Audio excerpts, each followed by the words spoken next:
শীতকাল এমন একটা সময় যে সময়ে বিভিন্ন জায়গায় ঘোরা, বিভিন্ন রকম খাবার খাওয়ার জন্য একদম উপযুক্ত। আর এবারে শীতটা ভীষণভাবে পড়েছে। তো খাবার ভীষণভাবে উপভোগ করা যাচ্ছে। চারিপাশে প্রচুর মেলা, অনুষ্ঠান লেগেই রয়েছে। তার সাথে তো বিয়েবাড়ি আছেই। তো খাবারটা এবছর খাবার খাওয়ার জন্য একদম মোক্ষম সময়। তো ঘুরতে গিয়েছিলাম একটি মেলাতে। মেলায় তো বিভিন্ন রকমের খাদ্য খাবার স্টল রয়েইছে। একটা আচারের দোকানের দিকে নজর গেল।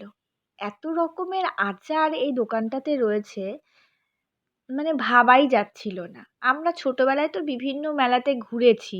কিন্তু এত রকমের আচার তখন এত প্রচলন ছিল না। বর্তমানে যত আচারের প্রচলন হয়েছে, শুকনো আমের আচার, কুলের আচার, আ তারপরে আমলকির আচার, লঙ্কার আচার, তোমরা দেখতেই পাচ্ছ বিভিন্ন রকমের আচার দেখা যাচ্ছে।